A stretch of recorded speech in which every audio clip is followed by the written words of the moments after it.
Antes de escuchar al doctor García, vamos a dar algunas pinceladas sobre su figura. Además de profesor titular de la Universidad de Navarra, como ya hemos dicho, también ha sido subdirector del máster de guión audiovisual, que algunos tuvimos la fortuna de conocer y de disfrutar, también del Departamento de Proyectos Periodísticos del mismo centro, así como profesor visitante en la Universidad de Stirling de Reino Unido, en la de los Andes de Chile y en la de Queensland más recientemente. También habría que decir, aunque no sea la muesca más prestigiosa de tu currículum, que fuiste ponente en un ciclo de series organizado por el hoy profesor Encinas y otros profesores de la casa, un ciclo en el que ya nos hablabas del tema que vamos a comentar hoy, ¿no? El doctor García también ha publicado en revistas muy prestigiosas como Continuum, revista de comunicación social y comunicación y sociedad. Acaba de publicar recientemente Cine y series, La promiscuidad infinita, un libro muy recomendable para todos los que queráis profundizar en el análisis de la relación entre cine y series. Y en el terreno divulgativo habría que decir que, aparte de colaborar con COPE, con Diario de Navarra, con la revista Jotdown, mantiene y desarrolla un blog de series desde hace más de 10 años, ¿no?, si no me equivoco, Diamantes en Serie. Muchos seguramente en alguna ocasión lo habéis leído. Es un blog que ha acompañado a muchísima gente en los desenlaces de Breaking Bad, de Juego de Tronos y de muchas de las series que han marcado el panorama audiovisual recientemente. Y poco más que añadir. Al final de su intervención habrá un rato de 10-15 minutos para comentarios o dudas que queráis hacer, y que os recomiendo que vayáis apuntando a medida que vaya hablando. Y como pequeño anticipo de lo que nos vas a hablar, Alberto, yo recuerdo que hace años, en una entrada de tu blog, mencionabas que hacer poética de la esperanza era de las cosas más difíciles, ¿no?, que se podían lograr en narrativa, o era al menos algo que decías a menudo. Creo que lo decías en referencia a varias series, y bueno, es un poco de lo que nos vas a hablar en parte ahora mismo, de la inesperada aparición de la esperanza y del optimismo en algunos géneros en los que eso precisamente no es lo habitual. Así que gracias y disfrutemos de él. ¿Se me oye? Sí. Muchas gracias, por supuesto, a la Universidad Francisco de Vitoria, a la que he venido recientemente en junio, porque cada vez encuentro más, o encontramos, porque no soy el único que viene a la Universidad de Navarra, encontramos más puntos en común con, por supuesto, Juan, con Álvaro, con Diego, con otros profesores que también están aquí, incluso viejos conocidos, que uno pensaba lejanos y resulta que están aquí cerca. Y quiero agradecer también no solo que me hayan invitado a dar esta ponencia inaugural, sino el cariño, porque al final, como bien ha dicho Juan, todo esto viene de aquella vez que, bueno, todo esto, incluso parte de su propia biografía académica, viene de aquella vez que me invitó a, no recuerdo exactamente dónde era, un pueblo de Segovia, donde hablamos, no me acordaba yo que hablamos ya del héroe o del antihéroe, con lo cual lo que voy a contar es algo a lo que llevo dándole vueltas tiempo. Y digo que ha influido incluso biográficamente porque Juan, a raíz de que nos conocimos ahí, luego hizo el máster en guión, mantuvimos una amistad que aún hoy alimentamos, porque él viene también a la universidad, hemos conocido a Álvaro, en fin, creo que a mí me sirve porque hay toda una línea que tiene que ver con esa poética de la esperanza, por llamarlo de forma un poco rimbombante, en la que cada vez más intento dedicar mis esfuerzos académicos. Y lo que voy a hablar hoy tiene que ver precisamente, ¿no?, con esa mirada humanística de la que hablaba el profesor Avellán en su alocución, porque el ámbito de las series, que como todos sabéis ahora mismo es probablemente el entorno de la cultura popular más consumido, si yo ahora mismo digo, pues ¿quién ha visto 10 de las últimas películas que han sido nominadas a los Oscars? Pues va a ser más difícil que levante la mano mucha gente. Si digo quién ha visto 10 de las series más populares, pues probablemente nos encontremos con más manos. Y si ya digo de libros, pues nos quedaremos, a lo mejor ni siquiera yo, nos quedaremos 3. Pero esa ubicuidad, esa hemorragia de series de calidad, algunas de no tanta calidad, pero sí que desde hace unos años la serialidad se ha convertido probablemente en el fenómeno de la cultura pop más mainstream, donde ya no es, como pasaba hace tiempo, la televisión denostada como esa caja tonta, donde hay 4 excepciones que son salvables, sino que al revés. Parece que la televisión, aunque no la consumamos ya en la televisión, de hecho, pues de los que estáis aquí por pura cuestión generacional, pocos veréis las series en la televisión y las consumiréis en el iPad, en el móvil o cuando venís en el autobús, en fin. Hay 1000 opciones de ubicuidad de contenido que también tiene que ver con el salto que ha dado la popularidad de las series. Entonces, entre todo ese mare magnum, creo que hay por lo menos una tendencia que yo considero interesante y que voy a intentar trazar la génesis de cómo una porción no desdeñable de series que han sido relevantes, es decir, que han pasado a engrosar el diálogo no solo en el consumidor de a pie, sino también pues desde en congresos, en la crítica especializada. Ese grupo de series han dado un giro quizás más luminoso, menos tristón, deprimente, más heroico.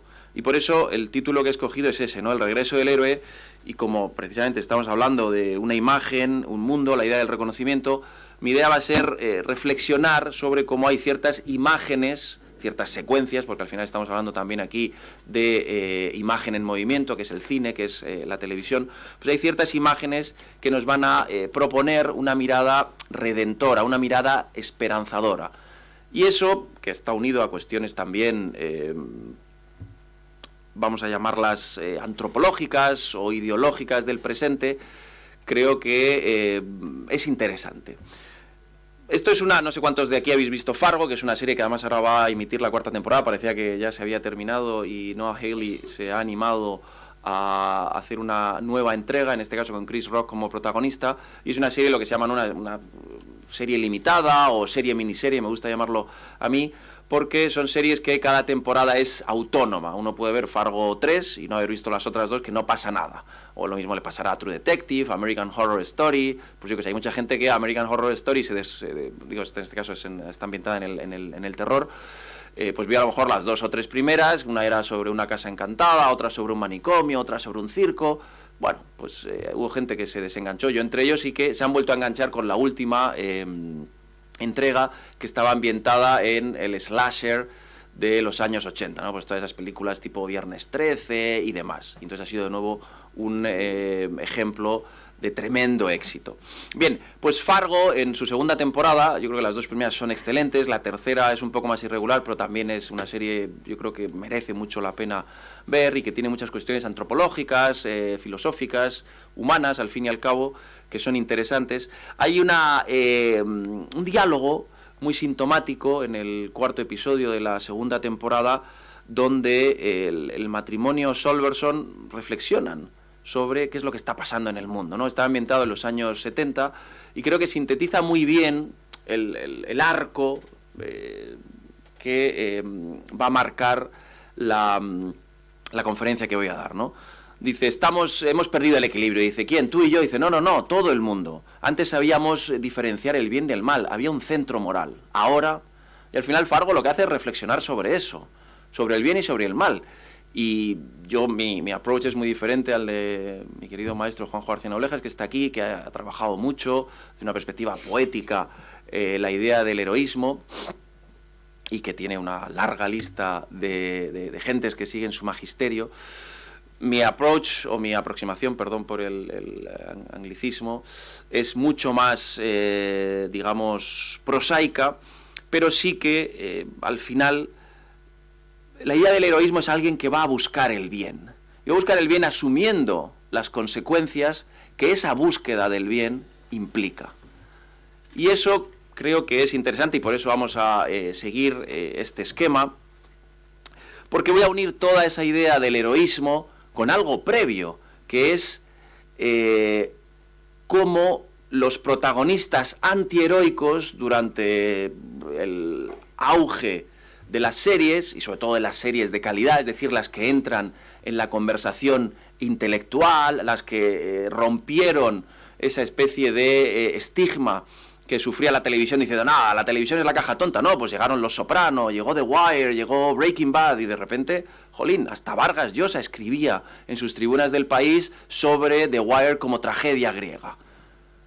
Es decir, en todo ese cambio, en todo ese nuevo paradigma donde las series pasan a ser un elemento culturalmente, no solo popularmente, sino culturalmente relevante, creo que una de las claves temáticas fue la presencia del antihéroe. Entonces, bueno, yo ahí a lo mejor lo voy a forzar un poquito con el tema del cine negro, o mejor dicho, del TV noir, y cómo el cambio del que voy a hablar se ha sustanciado sobre todo en ese género. Y luego hablaremos de la posmodernidad, del optimismo, y acabaremos con ejemplos concretos de series que muestran esa imagen redentora y que nos dan una idea del mundo, una imagen, un mundo.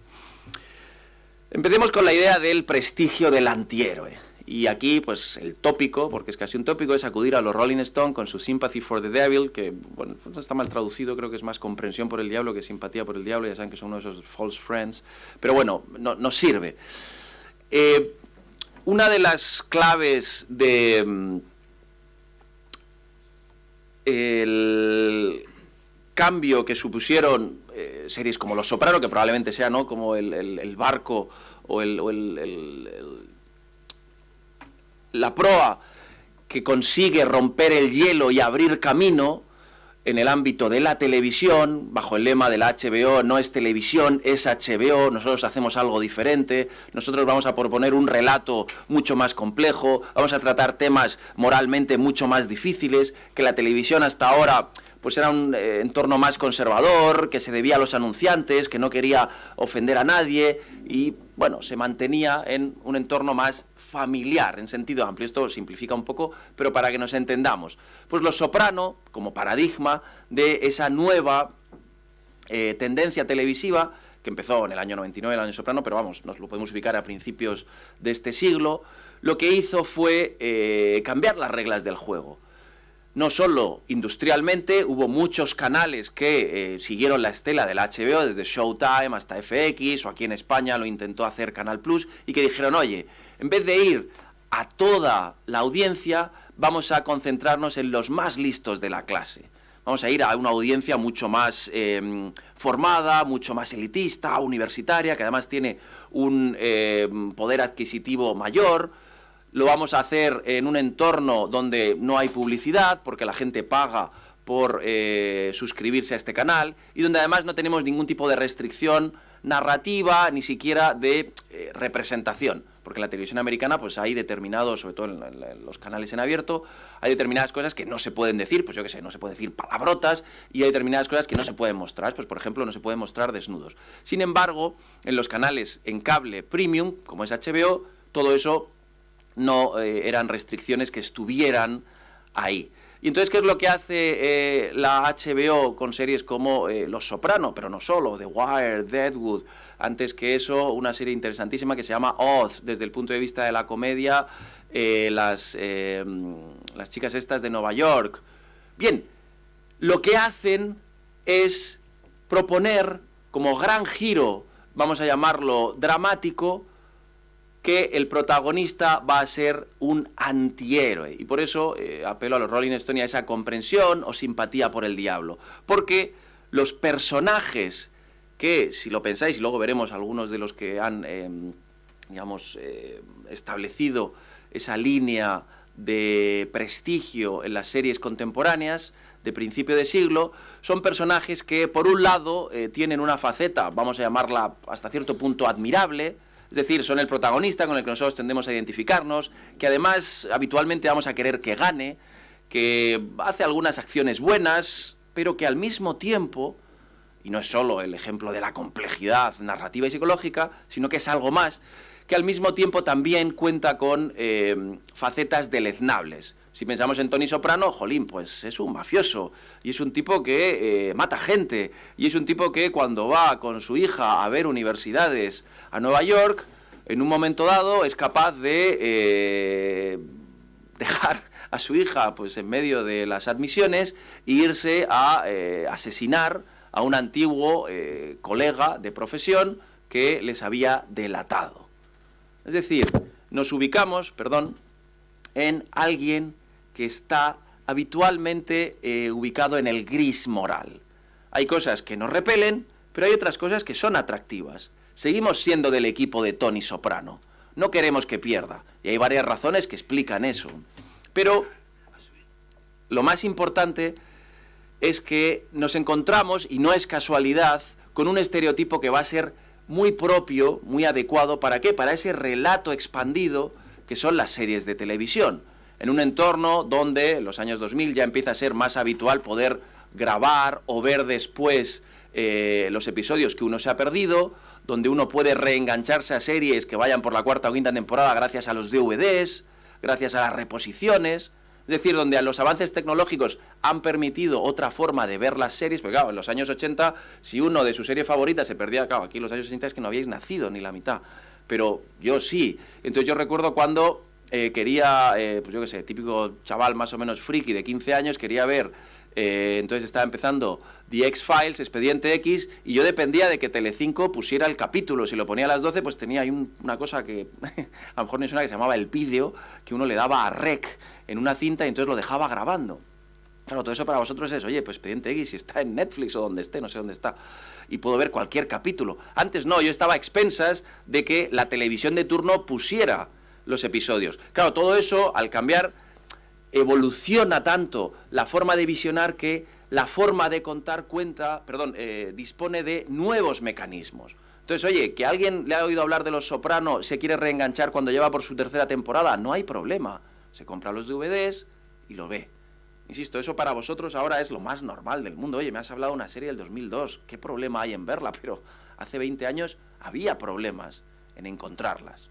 Entonces, eso hace que se establezca un grupo de series lideradas por estos antihéroes, lo cual también incluye antiheroínas, estoy pensando en Weeds, en Nurse Jackie, donde precisamente este antihéroe, con el que nos podemos identificar en algunos elementos, pero que nos repele en otros, va a ser muy atractivo para esa nueva forma de contar. ¿Por qué? Porque una y otra vez se pueden renovar los conflictos dramáticos. ¿Jugando con qué? Con cómo la esfera personal y la esfera profesional entran en constante contradicción. Volvemos a Tony Soprano, si queréis Walter White, el protagonista de Breaking Bad. ¿Qué tenemos? Un tipo que, bueno, es buena gente, jolín, porque es un padre de familia, que hace lo que puede, que tiene un trabajo pues más o menos decente, pero nada brillante, sobre todo para su inteligencia, que es un profesor de química, que le diagnostican cáncer y que decide break bad, es decir, volverse malo. Pero al mismo tiempo tiene unos códigos. Claro, la historia de Breaking Bad es como un tipo va perdiendo esos códigos, cómo las resistencias morales van cayendo. ¿Y por qué caen esas resistencias morales? Por la ambición profesional. ¿Y de dónde provienen esas resistencias morales? De su propia psicología, de su propio compromiso familiar, de su propio compromiso vital. Él no mata inocentes, inicialmente. Él quiere a sus hijos. Hay un momento fantástico de Breaking Bad donde vemos cómo Walter White está dándole el biberón a su recién nacida Holly, creo que se llamaba, y poco tiempo después va a ir a salvar a Jesse de la muerte y va a asesinar a dos tipos. Eso es un conflicto moral gigantesco que se puede alimentar, que se puede subir y bajar los octágonos de cada una de las posibilidades de esa esfera profesional y de esa esfera vital, precisamente porque tenemos mucho tiempo para contar la historia. Y eso pasa con Don Draper, eso pasa con The Americans. Elegir cualquiera de las series de 2000 a 2014 que eran las culturalmente más relevantes y os encontraréis en muchas ocasiones con estos dilemas morales de alto calado. Por eso no es casualidad que esa simpatía por el diablo haya sido uno de los elementos que ha conformado el paradigma dramático de la tercera edad dorada de las series de televisión. Yo creo que ahora ya, con la emergencia Netflix, HBO Online, Filmin incluso, aunque tiene muy poquita cosa y nada propio, Disney, que llega en breve. Yo creo que ya hemos entrado en otro escenario. Pero bueno, eso es motivo para otra conferencia. Si Tony Soprano es el paradigma, ¿qué tipo de personajes son los que han conformado esta argumentación que doy? Pues hay precedentes. He citado Oz, una serie de la HBO ambientada en una prisión que tiene también muchos personajes en esta línea, pero posiblemente en el imaginario popular Andy Sipovich, que es el protagonista, a lo mejor es una serie que no conocéis mucho, es una serie que estaba muy bien y que fue bastante influyente. Es un policíaco que se llamaba NYPD Blue, que aquí tradujeron como Policías de Nueva York, y es pues el clásico poli, muy eficaz, pero al mismo tiempo corrupto, medio racista, complejo.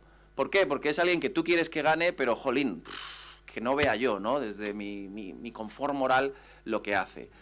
Por supuesto, Tony Soprano, del que ya hemos hablado y que es posiblemente ese paradigma.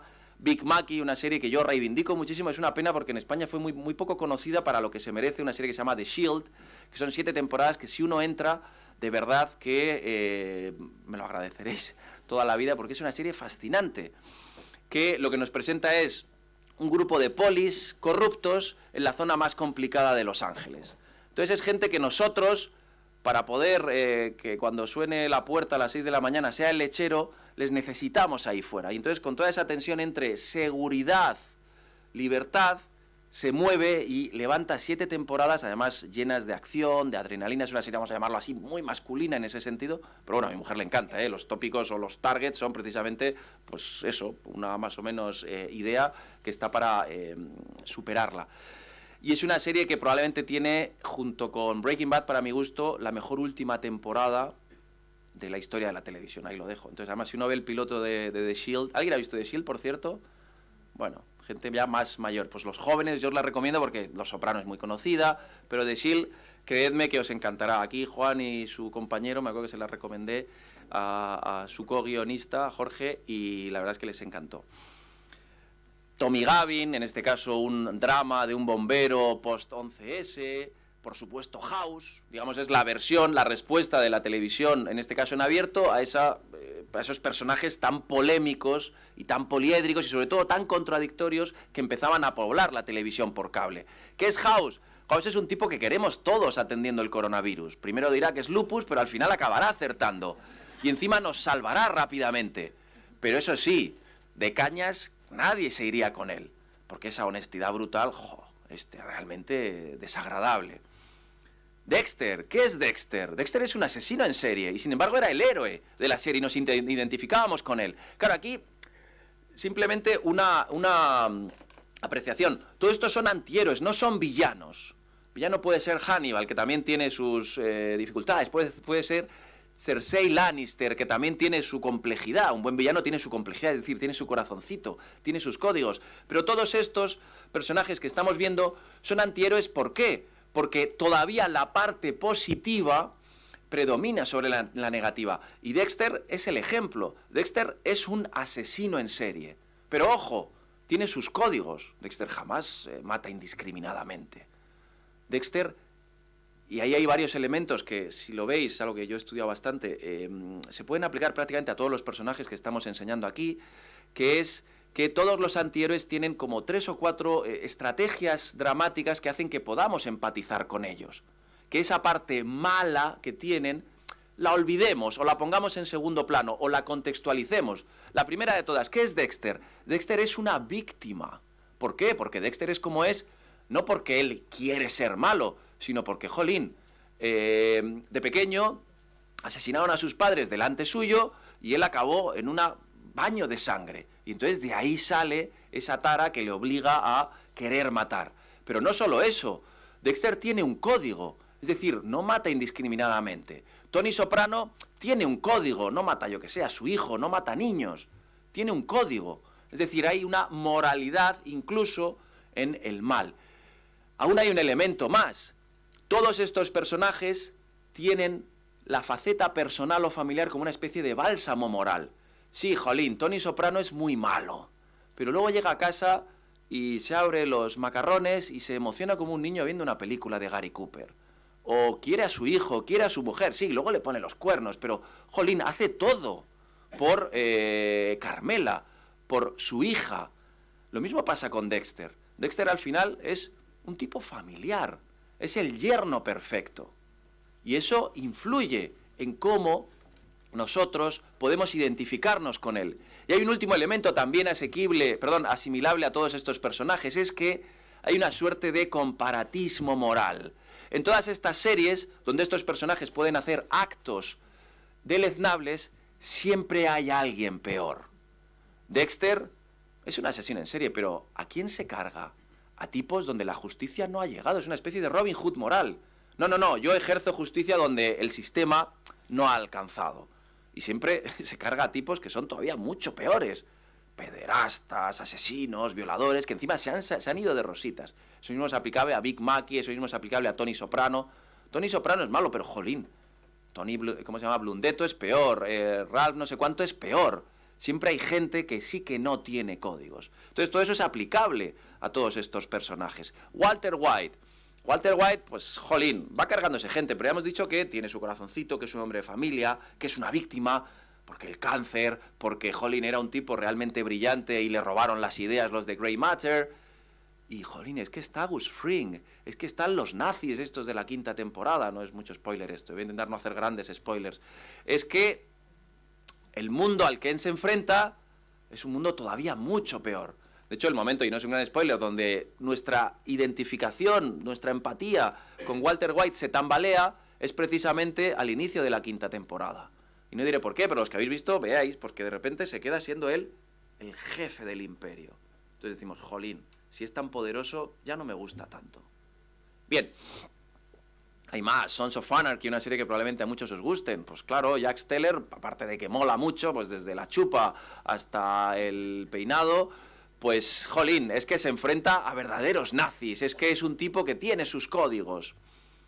Luther, The Americans, una serie que a mí me encanta, yo creo que es la última gran serie, ya que Juego de Tronos en su última temporada se cargó parte de... Aunque bueno, eso ya venía de lejos, yo siempre mantengo que en la 5ª temporada, con determinadas decisiones resurreccionales, se cargó parte de su fuerza, pero yo creo que la última gran serie, que además todavía, digamos, tenía ese público global, aunque era muy minoritaria, pero sí que era una serie donde la conversación podía seguirse al unísono, porque claro, una de las cosas que tiene Netflix y todas las, o Amazon, es que al poner todos los capítulos de una tacada se ha perdido esa especie de comunión colectiva que sí que permitía la televisión más tradicional, y que probablemente el último gran evento televisivo que todos hemos visto al mismo tiempo fue Juego de Tronos. Porque ahora, pues yo qué sé, no sé quién ha visto la última de los creadores de The End of the Fucking World, que está en Netflix, no sé quién ha visto la segunda, pues porque ahora vamos todos de forma diferente. Y sobre todo hay tal hemorragia que es imposible. A mí que se supone que me gustan, me gustan las series y me dedico a ellas, de repente hay gente que me dice, Alberto, ¿has visto esta serie que es buenísima? Y a lo mejor ni me suena. Pero claro, es que ha habido un cambio gigantesco. A principios de la década en la que aún nos encontramos, porque no hubo año cero, es decir, el año 2010-2011, pues a lo mejor había 120 o 150 series. Ahora, solo en Estados Unidos hay, pues creo que son casi 500. Estoy diciendo los números un poco a voleo. Y a eso hay que sumar el prestigio del Nordic Noir, la serie israelí que todo el mundo tiene que ver, las series españolas que han dado un subidón y hay que estar ahí, un drama italiano que va por 1994. Entonces esto es ya absolutamente ingobernable, con lo cual se ha roto el canon. Pues digamos que The Americans era la última gran serie de la época donde todavía existía un canon. Y es una serie realmente fascinante. No sé si alguien la ha visto, pero yo os la recomiendo, sobre todo si os gustan los dilemas morales. Y son los últimos grandes antihéroes, porque la premisa de The Americans es que nos encontramos con un matrimonio de espías que están al servicio de la KGB, de la Unión Soviética, en el inicio del mandato de Ronald Reagan.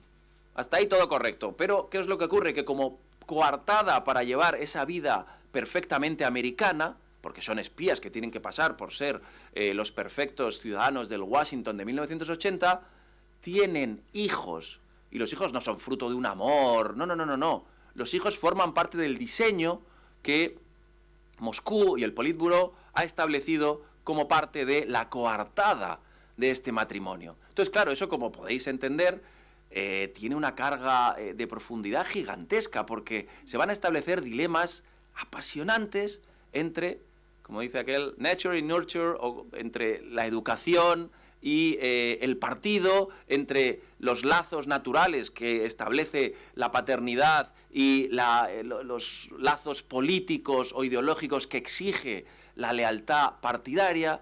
Es una serie fantástica, precisamente porque es una especie de dilema moral andante. Ray Donovan, que aquí ya son series que han bajado de, digamos, luego hablaré de esto, ¿no? Hay cierta fatiga, y Ray Donovan es posiblemente la única que se mantiene en esa fatiga del antihéroe.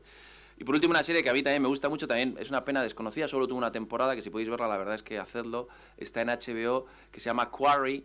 Es una serie de hace ya 3 años o 4, y es una serie fantástica, ambientada en los 70, y el protagonista es el antihéroe por antonomasia, un tipo que vuelve de Vietnam y que se encuentra toda la contestación a lo que él pensaba que era una acción heroica, y se da cuenta de que allí la gente lo detesta.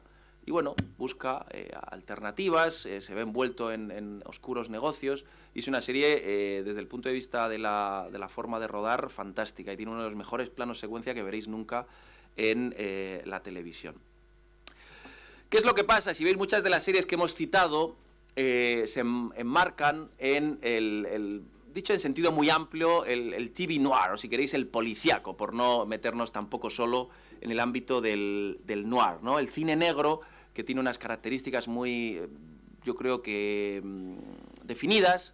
Incluso se habla de que el cine negro se ubica simplemente entre el año 41 y el 58, es decir, desde que se exhibía El halcón maltés hasta la película de Wells, Touch of Evil, cuya traducción al español ahora mismo no me acuerdo, Sed de Mal.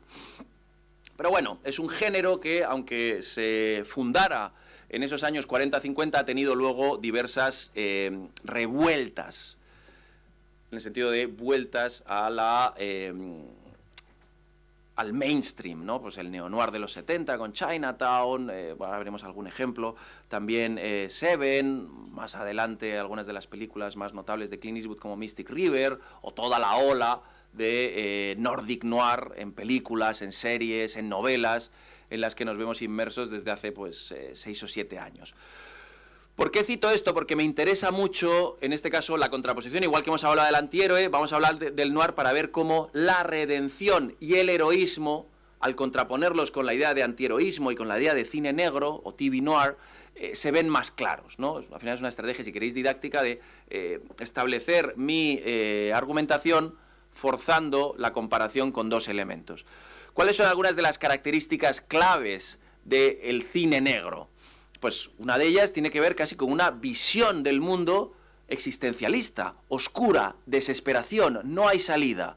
Muchas de las películas clásicas y de las novelas que podéis haber leído de cine negro están preñadas de esa sensación de no vamos a ganar. El bien no va a poder imponerse. ¿Por qué? Porque el mundo es un sitio donde no merece la pena estar. Esa mirada existencialista.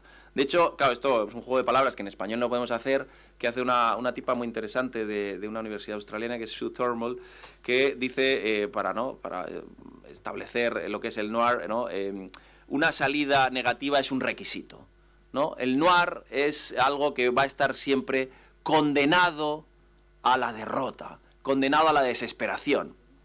Hay un ejemplo, aquí veis algunos ejemplos clásicos, desde una película fantástica como Double Indemnity, la de blanco y negro, una de las obras maestras de Billy Wilder, uno de los mojones del cine negro clásico, hasta, por ejemplo, Seven, una película que creo que está muy bien, de David Fincher, el Chinatown de Polanski en los años 70, bueno, quien quiera, en los últimos años hay también ejemplos de ese noir, y posiblemente las novelas de Stieg Larsson y sus adaptaciones fílmicas pueden ser el ejemplo más claro. O sea, si uno lee Stieg Larsson o ve las películas, desde luego no es aquello Mary Poppins, en eso podemos coincidir todos.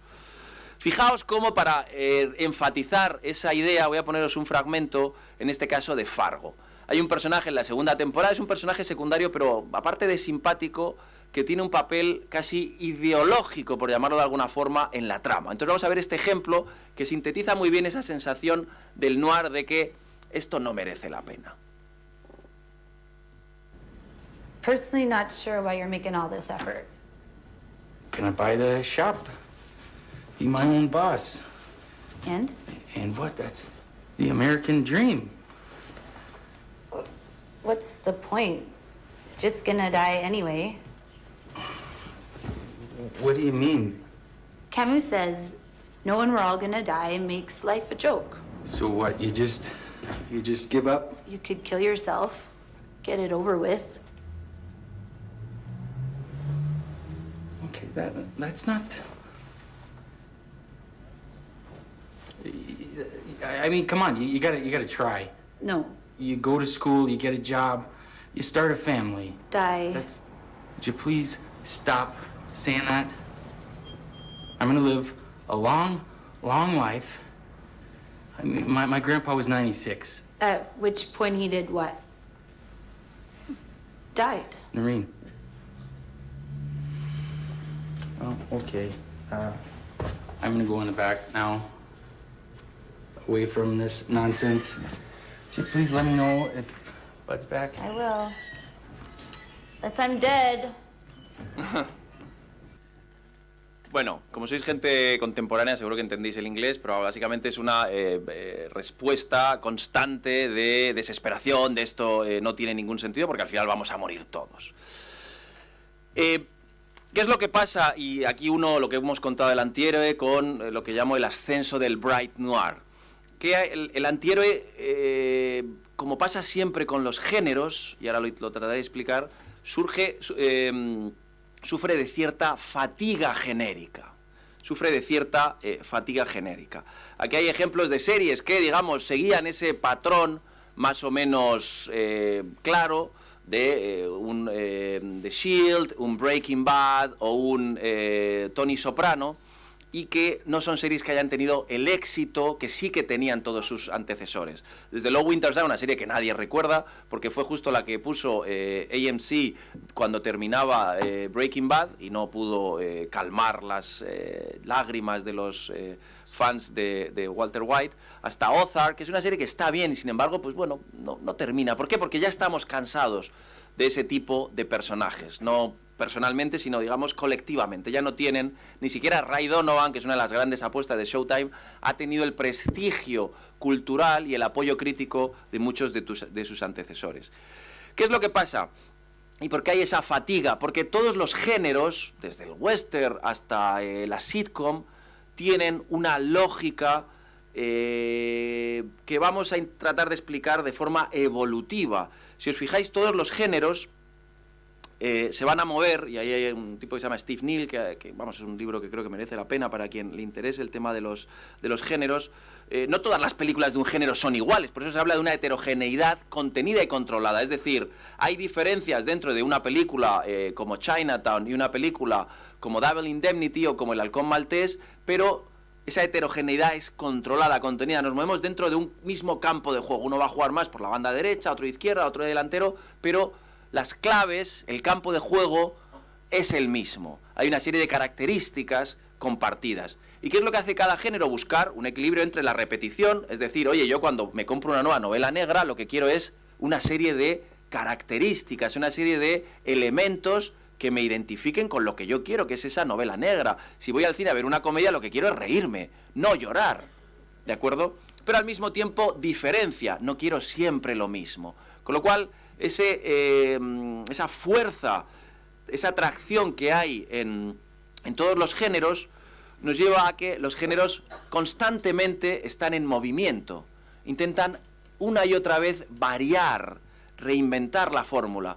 Por eso los géneros, si los habéis estudiado en clase o si en algún trabajo que hagáis los vais a trabajar, veréis que todos se mueven primero con un periodo de experimentación donde por razones culturales, estéticas, hay gentes en diversas partes que empiezan a hacer cosas similares. Hay un periodo clásico en todo género que es donde las características evidentes, pues yo que sé, desde los estereotipos hasta los conflictos, incluso hasta los elementos estéticos, se establecen, se asientan. Pues por ejemplo, La Diligencia es el gran western clásico. ¿Qué es lo que ocurre? Que conforme el género va mostrando señales de agotamiento, ¿por qué? Porque constantemente hay que buscar esa tensión entre repetición y diferencia, empezamos a entrar como tercera etapa que tiene cada género, en un momento más manierista, más barroco, donde algunos elementos empiezan a llevarse al extremo. ¿Y cuál es el final de todo género? Pues el final de todo género es la subversión, la parodia, la deconstrucción. Eso es lo que ha pasado en el ámbito del antihéroe. Si el último momento más barroco del antihéroe era alguien como el matrimonio protagonista de The Americans, después ya solo llega a establecerse un momento más de deconstrucción, de parodia o simplemente de falta de éxito. Aquí veis algunos ejemplos que nos evidencian que no se puede en algo tan complejo como la historia de la televisión establecer, bueno, ya está, el género noir ha muerto. No, hay movimientos que tienen pues también un carácter cíclico, una y otra vez vuelven los géneros, no es simplemente un movimiento lineal. Pueden coexistir cosas como Wallander, que es una serie basada en este caso en novelas sí, voy a decir Henning Mankell, pero que son enseñas del Nordic Noir.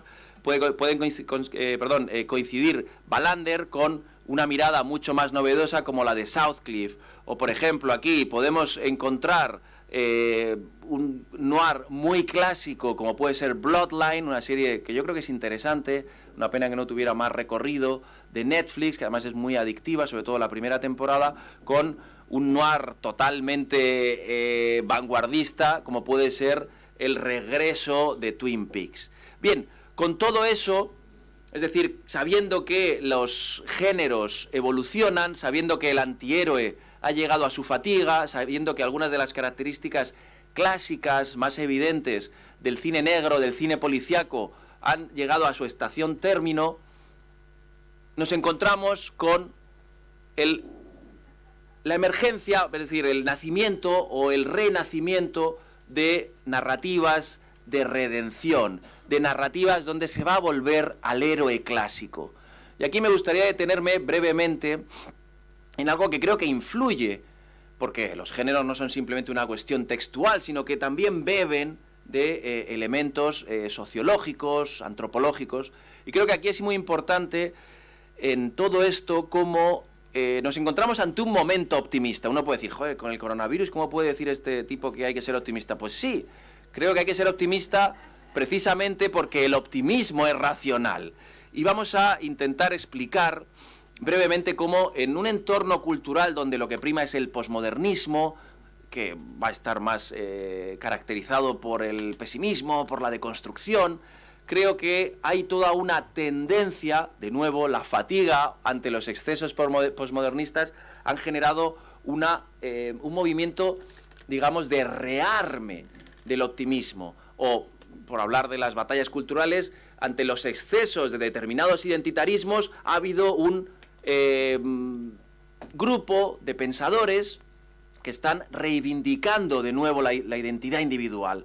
Es decir, hay muchas cuestiones aquí entrelazadas que creo que son relevantes y que a mí me interesa analizarlas, en este caso, en el ámbito de la televisión. El optimismo es simplemente eso, ¿no? Hay una expectativa de futuro en la que consideramos que la cosa va a salir bien, vamos a tener cierta ventaja. Y aquí una salvedad, en este caso para los más académicos. Cuando hablamos de posmodernismo ideológico no estamos hablando de posmodernismo estético. Hay un posmodernismo estético que es el que juega con el relato, que le gusta deshacer referentes, que le gusta cuestionar el propio estatuto de la ficción. Eso está muy bien. De hecho, por ejemplo, los Coen lo hacen. Siempre pongo el mismo ejemplo. Fargo es una película estéticamente posmodernista, pero muy clásica desde el punto de vista ideológico, donde el heroísmo se reivindica. Por eso cuando hablo de posmodernismo aquí me refiero más a ese posmodernismo ideológico, muy unido a pues una perspectiva, si queremos llamarla así, de pues casi propia del marxismo cultural, donde toda la sociedad en la que estamos está mal, Occidente apesta porque tenemos no sé cuántos pecados originales de los que no podemos desembarazarnos, las universidades son sitios eurocéntricos que, bueno, hay toda una serie de cuestiones que creo que se pueden combatir y hay mucha gente que las está combatiendo y que creo que estas series que trato aquí desde una perspectiva más puramente del ámbito del entretenimiento, también ponen su granito de arena para combatirlo. Sin más, por una definición que a mí me gusta del posmodernismo, Gramsci dice: el posmodernismo afirma que todo lo que aceptamos como verdad, e incluso la forma en que imaginamos la verdad, dependen de la comunidad en la que participamos. Es decir, no existe la verdad objetiva, existe la verdad, pues yo qué sé, feminista, existe la verdad racial, existe la verdad, esa será tu verdad, en fin, todo este tipo de cosas. Además, y de forma mucho más radical, la cosmovisión posmoderna afirma que este relativismo se extiende más allá de nuestras percepciones de la verdad, hasta alcanzar a su esencia. Es decir, las matemáticas acaban siendo una cosa racista y cosas así.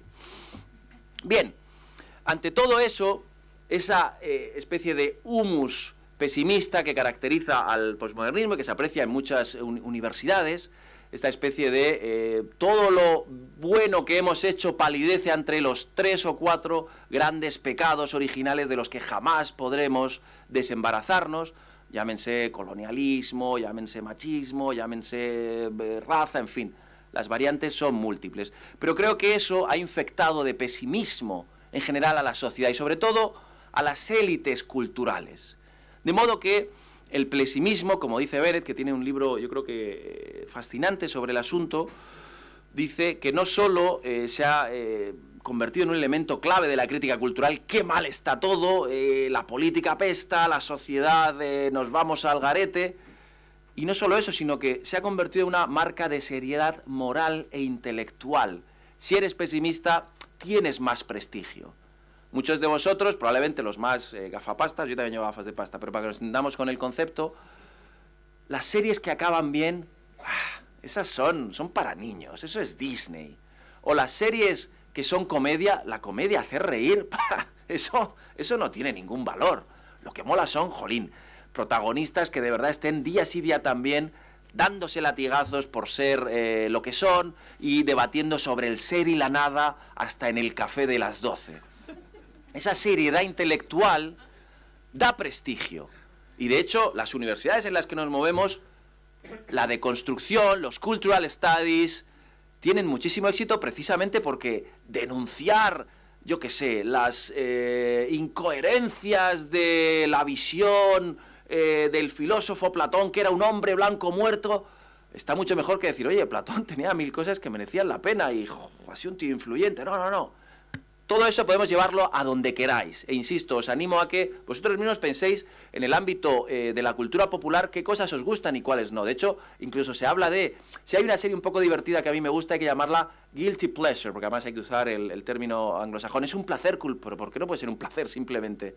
Que te guste, yo qué sé, Revenge, o que te guste The Good Place, que es una comedia fantástica, optimista, simpática. No, eso es mi placer culpable. Porque mi verdadero placer son series que solo hablen del hombre y de lo mal que está todo. No. Hay que reivindicar la esperanza. ¿Por qué? Porque la esperanza presupone, y esto es importantísimo, la existencia de algo bueno. Algo que nosotros somos conscientes de que existe cuando empezamos la búsqueda.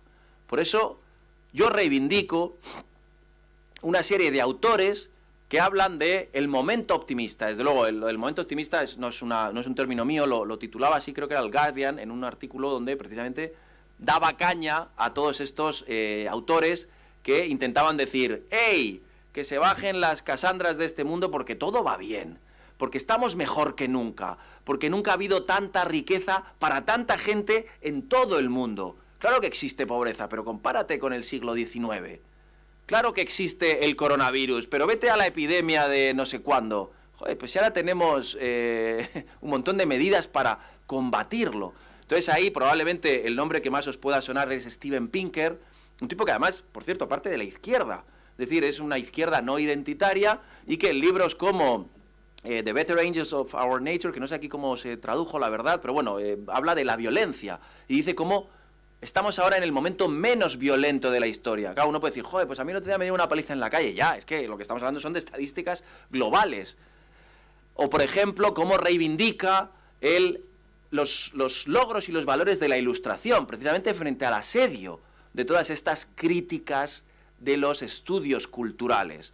O, por ejemplo, Matt Ridley, un libro, creo que interesantísimo, que se llama El optimista racional, que viene a decir, bajo todos los parámetros, estamos mucho mejor que antes. Y no solo eso, es racional ser optimista porque todo va a seguir yendo a mejor.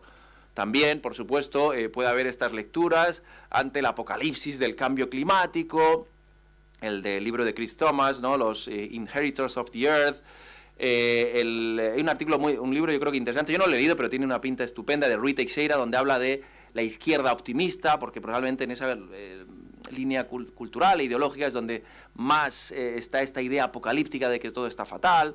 Jonah Norberg hablando del progreso. Es decir, ahí creo que desde el mundo de las ideas, y aquí el profesor Aranguren las conoce bien, muchas y interesantísimas propuestas que reivindican que todo va a ir a mejor. Y aquí por fin llegamos a lo que a mí me acaba interesando. He hecho todo un viaje, si queréis, no solo televisivo, sino también haciendo alguna digresión más ideológica para entender la idea de redención y de esperanza en la serialidad contemporánea. Creo que no es casualidad que con todo ese entorno que os he planteado, donde de repente encontramos series noir que acaban bien, series noir que reivindican la esperanza, que frente al existencialismo dicen esto merece la pena, creo que no es casualidad que en un momento donde hay determinados pensadores que están diciendo, oye, la cosa no va tan mal, no seáis agoreros, aparezcan series que lo que hacen es, en su estructura narrativa, no negar que el mal exista, no negar que las cosas pueden ir mal, pero sí afirmar, como hablaba la cita que hemos visto antes de la esperanza, que hay un bien y que podemos luchar para conseguirlo. ¿Por qué? Porque las cosas pueden salir bien. Al final eso tiene que ver con la idea de redención. Pasamos por este mundo sufriendo, pero hey, al final hay posibilidad de que ese sufrimiento tenga un sentido, y sea un sentido positivo. Es decir, hay esperanza. Aquí os pongo algunas series, pues desde Luther, que es una serie muy, es dura, pero al final, y por eso pongo una imagen, el último plano de Luther, o por lo menos de la tercera temporada, que es la última que yo vi, no sé si ahora mismo si hubo una cuarta o no, era él tomándose un helado con una chica a la que había salvado. Es un momento fantástico, bellísimo, cotidiano de, hey, todo eso ha merecido la pena, ¿para qué? Para estar aquí ahora tú y yo tomándonos un helado. O una serie fantástica también, de apariencia muy dura, porque claro, esto es como las novelas de Flannery O'Connor. Para encontrar el bien necesitamos haber pasado mucha penuria, que es la serie de Sally Rhinegate, con la policía que veis aquí, que es una serie, jolín, que uno la ve y es demoledora, pero al final, tras ese valle de lágrimas, la última imagen es un valle donde se ilumina, un valle donde vuelve la esperanza. Jack Ryan, ese, digamos, heroísmo más clásico que está en la serie de Amazon. Fijaos cómo en la idea de redención y de esperanza, creo que es clave, y por eso hablo de toda la estructura narrativa, el sentido de un final. Cuando clausuramos una historia, no solo estamos cerrando todos los hilos narrativos, estamos cosiendo el conflicto dramático, dándole una salida, sino también hay una clausura moral. Por tanto, muchas de esas series, y por eso he puesto el fragmento perdón, la foto de Luther, o he hecho referencia a Happy Valley, la serie de Sally Rhinegate, porque en ellas, que son series muy duras, muy demoledoras, el final del relato es lo que da sentido a todo lo anterior. Pero no solo desde el punto de vista narrativo, sino también desde el punto de vista, si queréis, moral, ideológico. ¡Ey! Ha merecido la pena. ¡Ey! La lucha contra el mal, contra las penurias, ha acabado bien. Y eso, en muchas ocasiones, va a carecer de prestigio. El final feliz tiene poco prestigio. Pero claro, lo que debería tener poco prestigio es el final feliz facilón. Un final feliz bien trabajado, un final feliz creíble, verosímil, tiene todo el prestigio del mundo. Y aquí voy a poneros algunos ejemplos. ¿Por qué? Porque son series donde el mal es derrotado. Frente al clásico del cine negro o del policíaco más mainstream, donde el detective, que era un tipo cínico, acababa perdiendo, aquí los detectives ganan. Aquí los que se enfrentan al mal consiguen doblegarlo. ¿Qué es lo que pasa en Fargo? Fargo, como decía antes, es una lucha entre el bien y el mal, y si recordáis en la primera temporada, Lord Malvo, el personaje de Billy Bob Thornton, es una especie de Joker en la América profunda, es un tipo que se divierte haciendo el mal. O el personaje de Lester Nygaard es un tipo que hace el viaje hacia las tinieblas, Pero ¿quién es el verdadero héroe? La mujer, policía, embarazada, tanto en la película como luego en la serie, que tiene descendencia, que consigue, con perseverancia, con paciencia, con esperanza, doblegar el mal. Los detectives ganan.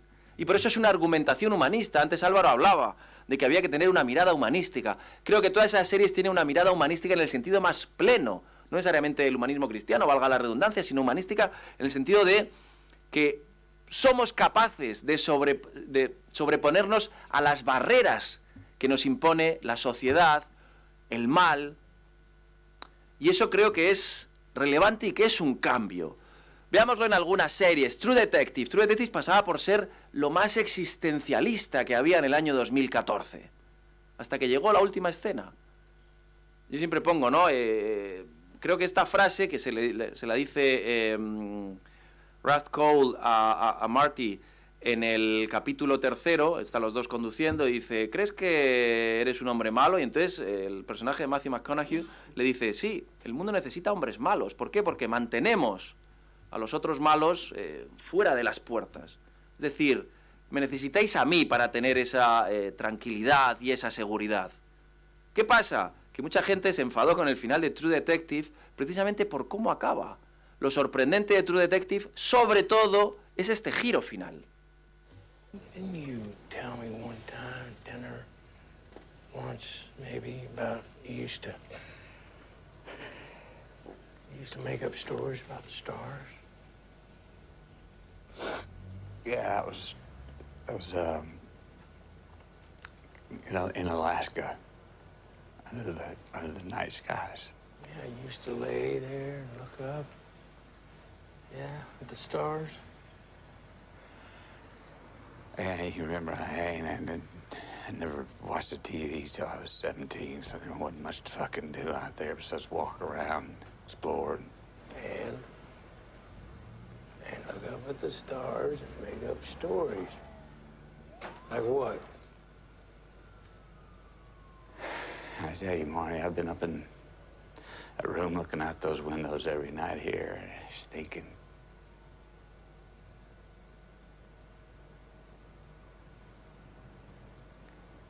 It's just one story.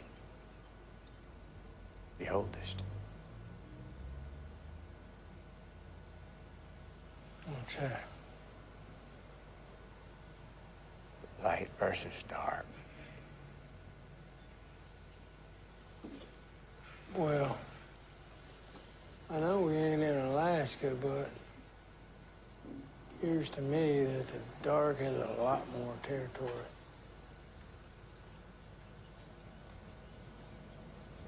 Yeah. You're right about that. Yeah.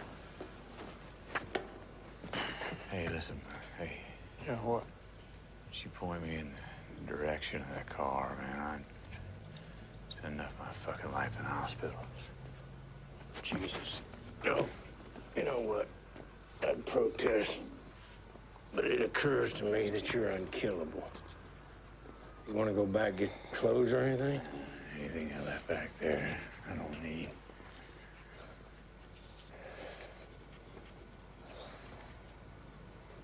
You know, you're looking at her on it. Sky thing.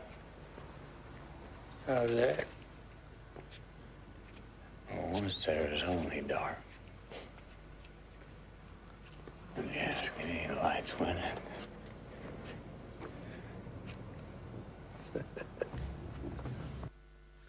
La historia más antigua, la luz frente a la oscuridad. Y le dice, bueno, lo estás viendo mal. Si me preguntas, la luz está ganando. Hay también un montón de simbolismo, desde el propio mensaje de las estrellas, de la luz y demás, hasta elementos de la puesta en escena que no vamos a entrar en ellos. Pero me interesa, fue un final criticadísimo. Precisamente ¿por qué? Porque acaba bien. Porque de repente reivindica precisamente la esperanza, la redención, el merece la pena, esa especie de poética de la esperanza que citaba Juan antes. Aquí existe una serie que es realmente dura. La luz está ganando. Otra serie, en este caso la quinta esencia del Nordic Noir, que es una serie yo creo que interesantísima, se llama The Bridge, Brombroen, Tiene una premisa fascinante, no sé si alguien la ha visto o no, pero merece mucho la pena. A mí, de hecho, me la dejó Juanjo García Noblejas, que es un cuerpo aparece en medio de un puente que une Malmö con Copenhague y aparece literalmente en medio, el puente Øresund.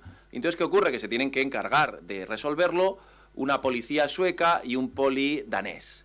Es una serie fantástica, tiene 4 temporadas. Yo no he visto todas, pero me interesaba mucho cómo en una serie que es, como dicen en inglés, bleak, donde la protagonista es una tipa que además tiene Asperger, que es muy poco sociable, que le da igual todo, se redime precisamente tras el enfrentamiento con el mal. Y por eso pongo este ejemplo. Es alguien que no tiene capacidad para, digamos, el amor, sí para el sexo, pero no para el amor.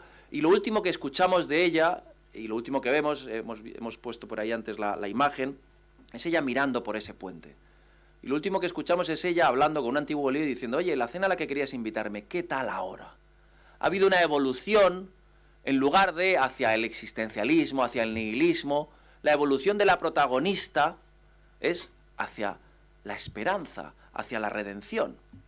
Lo mismo con Broadchurch, una serie que, en este caso, desde el ámbito británico, nos presentaba una historia compleja, difícil, desagradable, porque era la historia de un niño que habían asesinado, donde además ahí se mezclaban cosas muy, muy, muy viscosas.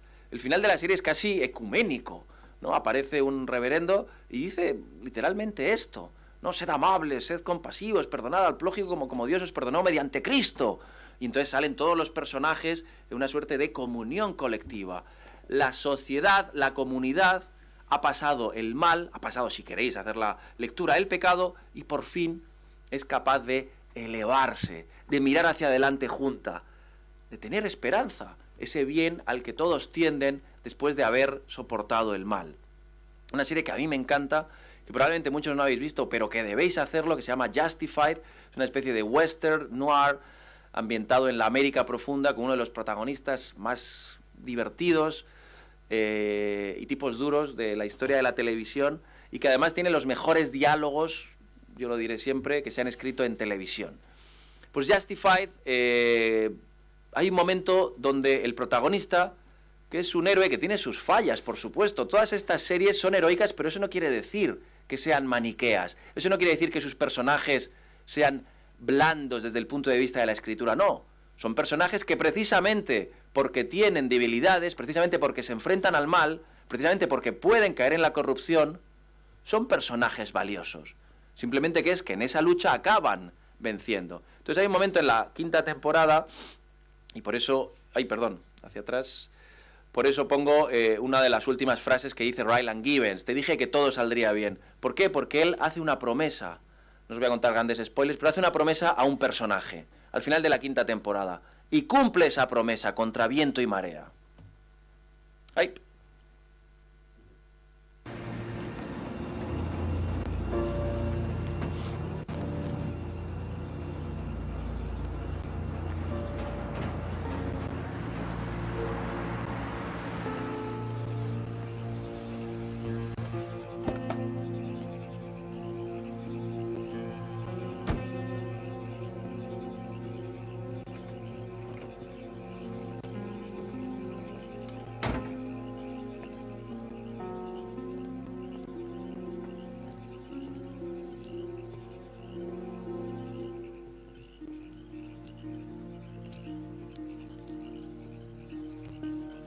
What'd you tell Boyd?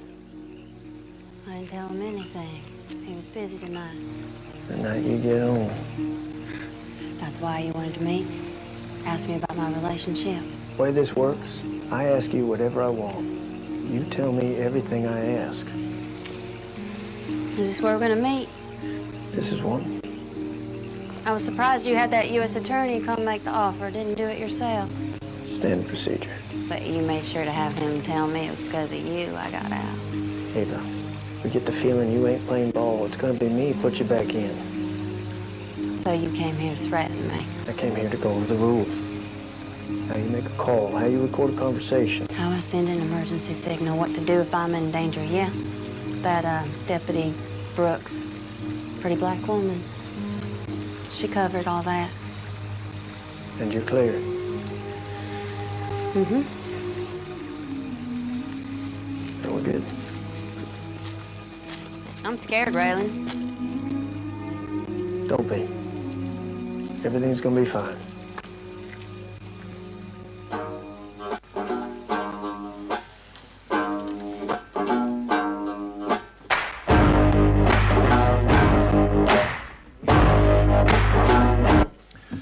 Este básicamente lo pongo para ver si alguien se anima a verla. Es una serie de tipos duros y de tipas duras, ¿eh? Yo creo que uno de los mejores personajes femeninos que yo recuerdo están ahí en esa serie. Pero lo que me interesa es eso, él hace una promesa y la cumple, cueste lo que cueste. Y toda la serie es una especie de lucha de Raylan Givens por intentar mantener el heroísmo a pesar de todas las piedras que el destino y el resto de personajes le ponen en el camino. Por supuesto, Daredevil. De nuevo, la referencia aquí a que lo importante no es el error, el pecado, o las paces contigo mismo. Por supuesto, Fargo, y aquí termino cerrando con el fragmento con el que empezábamos. En la segunda temporada hay un momento donde los personajes ven que va a haber cosas que saldrán mal. Hay un personaje que tiene cáncer y obviamente pues el cáncer siempre acaba ganando, pero merece la pena. Y fijaos aquí cómo el personaje que os ponía antes de Noreen, esta tipa que constantemente está citando a los existencialistas franceses, se enfrenta en una conversación deliciosa, espero que la podáis entender, a, al final, la gran heroína de Fargo segunda temporada, que es la madre que sufre esa enfermedad. Camus says knowing we're gonna die makes life absurd. Well, I don't know who that is. But I'm guessing he doesn't have a 6-year-old girl. He's French. Ugh, I don't care if he's from Mars. Nobody with any sense would say something that foolish. We're put on this earth to do a job. And each of us gets the time we get to do it. And when this life is over, and you stand in front of the Lord, well, you try telling him it was all some Frenchman's joke. Tenemos una tarea que hacer en este mundo y cuando ese momento llegue, trata de decirme que todo es una broma de un francés, ¿no? Refiriéndose a Albert Camus. Creo que es un speech muy poderoso, porque está diciendo algo que frente a esa, digamos, tono existencialista de derrota, viene a decir, la vida es sufrimiento y ya, la primera de todas, tiene una niña de 6 años, su marido está metido, porque su marido es el policía protagonista, en una trama horrenda de violencia, de destrucción, y sin embargo ella reivindica que ante todo eso merece la pena luchar. ¿Por qué? Porque al final seremos juzgados. Es la idea de la redención y de la esperanza. Ese giro que está también en muchas otras series, si queréis, de forma más heroica, clásica, como puede ser, por ejemplo, Stranger Things, una que probablemente todos hayáis visto, y que parte, en este caso, de un regreso a un heroísmo más clásico, aquí sí más maniqueo, pues yo qué sé. Ninguno de los niños tiene esa ambigüedad moral por el mal, como muchos se pelean por Eleven, pero poco más. Incluso la mamá Coraje, bueno, puede tener sus fallas, no sabemos si está un poco para allá, pero defiende con uñas y dientes o con hachas y dientes a su hijo, Will Byers. O por supuesto los héroes de Chernóbil. Aquí pongo las dos imágenes de los dos grandes héroes. Uno es Valery Legasov, una serie que probablemente hayáis visto, que es un tipo que acaba inmolándose para purgar el mal que él mismo había hecho y acaba inmolándose para que la verdad pueda emerger. Pero junto a eso, el gran héroe de Chernóbil, y por eso pongo esta especie de Madonna doliente a la derecha, a la izquierda ahí, que es, hay un bebé que solo dura 4 horas y que es el verdadero héroe de Chernóbil. No os digo más, pero si alguien ha visto la serie probablemente lo recuerde. Es gente que da su vida para que otros puedan mantener esa esperanza. Es en este caso la redención casi crística. E incluso ese final feliz de una serie que, bueno, oscura no, lo siguiente era Game of Thrones, no sé si la habéis visto o no, pero bueno, es una serie que acaba bien. Y aquí pongo 2 ejemplos de 2 personajes que tienen finales felices. El segundo no puede decir, hombre, el pobre John Nieve al final acaba al otro, ya estoy terminando, que acaba al otro lado del muro. Pero fijaos, no sé quién recuerda un pequeño detalle muy sintomático, que es que cuando John cruza para el lado donde viven los salvajes, por fin aparece la vegetación. Y la vegetación es que el símbolo de el renacimiento, de la esperanza, de que esa frondosidad que durante años, los años oscuros y el invierno ha evitado, está ahí. Por lo tanto, el símbolo último que aparece en una serie tan dura, tan demoledora, tan oscura moralmente como Game of Thrones, es precisamente el símbolo de la esperanza. Con eso termino. Muchas gracias. Y media, acabado.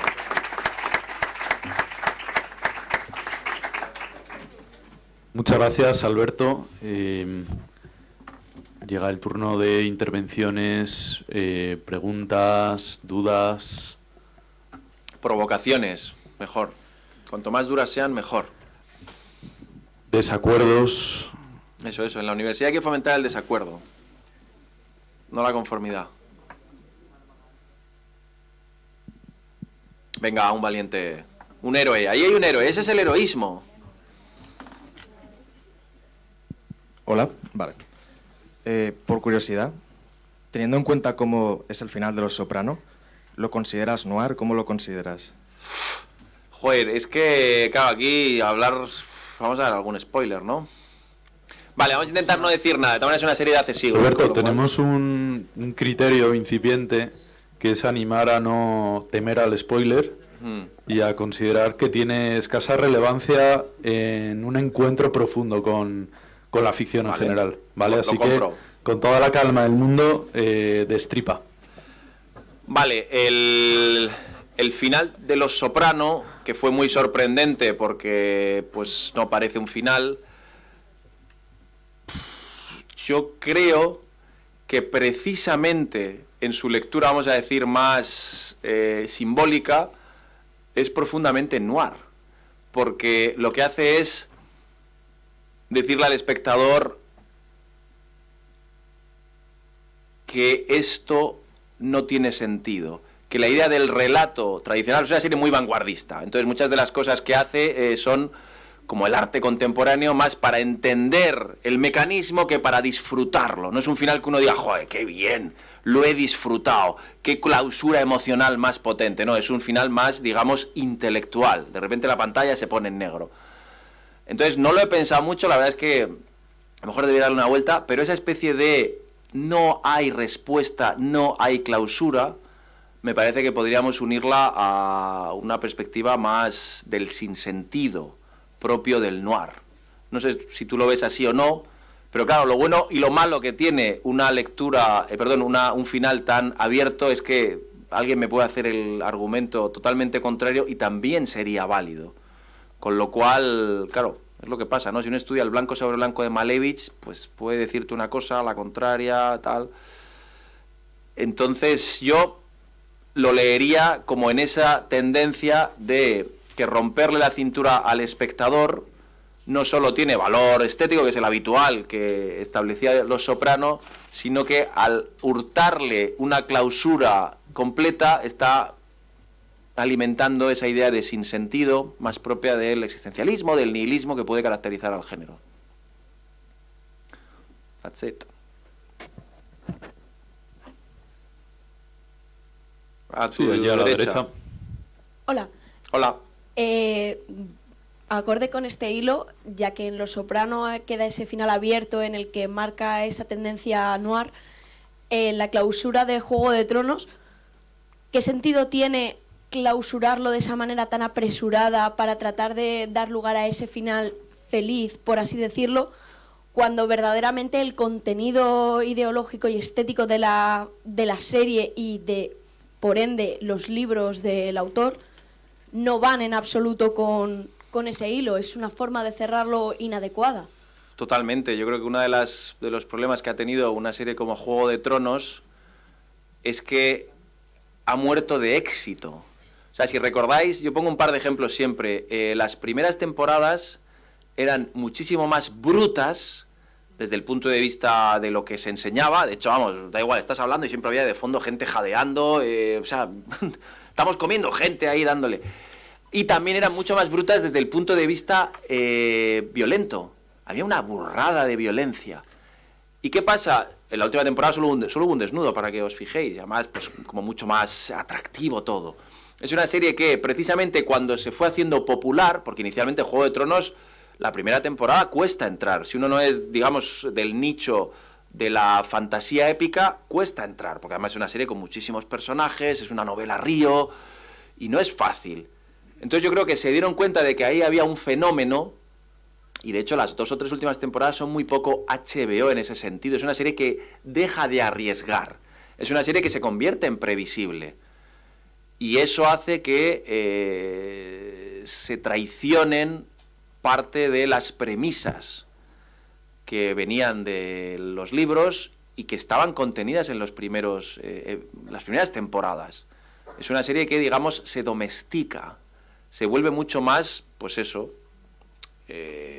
maniquea, buenos y malos. O sea, si alguien como Jaime Lannister acaba siendo casi alguien a quien quieres abrazar. Yo entiendo que había un arco de redención, pero hombre, tanto como convertirlo en tu hermano favorito, o por ejemplo, eso también se aprecia en Tyrion. Tyrion acaba siendo al final el buenazo. O sea, si es que lo único que quieres es abrazarle. Qué majo eres, tío. Pues si es que hasta hace 2 días estabas de prostíbulo en prostíbulo. Y así con muchos personajes. Entonces, en una serie que había hecho de casi la villanía con estilo y del conflicto moral su seña de identidad, las últimas temporadas se convierten en más los buenos y los malos. ¿Y por qué cierran así? Pues yo creo que precisamente por eso. ¿Qué es lo que ha pasado? Que Juego de Tronos, no sé si os fijáis, antes de la última temporada había una expectación tremenda y después de la última temporada, no sé si alguien ha dicho, si habéis vuelto a hablar de Juego de Tronos mucho. ¿Por qué? Porque la última temporada, como le pasó en su momento a Lost, ganó el presente, pero ha perdido la posteridad. Y es una pena, pues porque en este caso yo no estoy nada en contra de los finales felices si están justificados. Entonces aquí, hombre, me parece que entraba dentro del esquema de la lucha de todos los reinos, que, jolín, al final ¿cómo se llaman? Los Lannister, no, los Stark acabaran venciendo. Incluso que Jon Nieve fuera uno de los héroes. Pero la forma de ejecutarlo fue tan apresurada, le faltó tanto matiz, que a mí no me convenció. Ojo, hay mucha gente, sobre todo es curioso, mucha de la gente que había leído los libros sí le gustaba. Tengo amigos de la web de los 7 reinos que les encantó. A mí, desde fuera, vi que había personajes, y probablemente el más evidente sea la Khaleesi, la reina de los dragones, que literalmente en 2 capítulos da un giro que yo creo que necesitaba mucho más que 6 capítulos. Más que nada porque, jolín, durante temporadas te ha costado una evolución 6 capítulos. Entonces, en lo último, pues bueno, tuvieron que cerrar. Y yo creo que el final feliz tiene su sentido en una serie como esa, porque al final es la lucha del bien contra el mal, con todas las variantes que queramos. Y bueno, que el bien gane no es extraño. De hecho, a lo largo de la historia ha solido ganar el bien contra las tiranías, contra un montón de cosas. Y en la fantasía épica yo creo que puede ser incluso un lugar común, pero en este caso la ejecución creo que sí que fue muy decepcionante, pues porque le faltaron capítulos. Tenemos tiempo para una última pregunta que había por ahí a la izquierda. El doctor Aranguren. Muy buenas, muchas gracias por la intervención.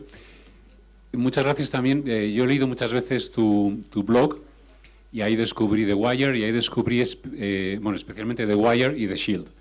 ¿Y te gustó The Shield? Que vuelvo a reivindicar. Muy bien. Me gustó The Shield, me gustó sobre todo la 3ª temporada de Wire, en los colegios y tal. La cuarta. La 4ª. Has propuesto aquí una visión de series que invita a cierta reflexión a la hora de ver. Solo me gustaría que nos contaras algo sobre si esto es posible con la bulimia de consumo de televisión de series que tenemos ahora mismo. O sea, este hecho de verse una temporada o 3 temporadas en 2 fines de semana impide la reflexión. ¿Crees que es como si fueras a zampar hamburguesas hasta desmayarte y por lo tanto lo perdemos, o es algo positivo. No, hombre, yo creo que consumir indiscriminadamente en general es no es bueno, y desde luego es mucho mejor si comes caviar que si comes un McDonald's, con todo mi cariño para el McDonald's. Pero sí que tratas un tema que creo que es relevante, que es con la cantidad de oferta que hay que nos pasemos. Y yo veo muchas series, pero también siempre reivindico que es mucho más importante, sobre todo en una etapa de formación, leer que ver. Y hay series que creo que son muy interesantes desde el punto de vista, bueno, de todo lo que quieras, desde el nivel estético hasta el nivel político. Ya has citado The Wire. Pero ahí con todo, la gente ya es mayorcita y yo reivindico la responsabilidad individual para que uno sea capaz de darse cuenta, oye, estoy dedicando mucho tiempo a cosas que no me aportan. Entonces, yo creo que ahí es bueno y cada vez es más difícil, incluso yo lo tengo difícil y yo uso eso. Fiarte de gente que tenga un criterio que a ti te convenza. Pues yo tengo varios críticos estadounidenses. Claro, es que hay tantísimas series como si yo tuviera que ver. Claro, tengo 4 hijos, trabajo, tengo que venir aquí, tengo que dar clases. Yo tengo que fiarme de gente que tenga criterios similares a los míos. Gente que le interesen las series, pues yo que sé, con cierto contenido más de fondo. O autores que a mí me gusten y que siga nuevas series. Pues yo que sé, David Simon, pues quiero ver lo que haga siempre. Pues la última está ambientada en la prostitución de los años 70, pues la he visto. ¿Por qué? Porque es un tipo que me interesa. Lo mismo con autores que uno sabe que el mundo en el que han desarrollado sus historias te llama. Entonces yo animaría, es lo único que hago. Digo, también que uno sea consciente de a qué dedica su tiempo. Y efectivamente, el ver indiscriminado pues puede ir muy en contra del propio acto de reflexionar. Pero una vez en eso, sabiendo que hay muchísima oferta, yo filtraría. Es una pena, y a mí cada vez yo lo hago menos. Si hay una serie que dos capítulos, no sé, me pasó con The Witcher, que a lo mejor os encanta, pero jolín, con la de cosas que hay, a mí cada vez me cuesta más dedicar tiempo a una serie que no me está gustando. Entonces, pues The Witcher, vi 2 capítulos, me dormí en los 2, no sabía qué pasaba, me cansaba del tipo hablando así, del James Cahill, y la dejé. Y así con Henry Cahill.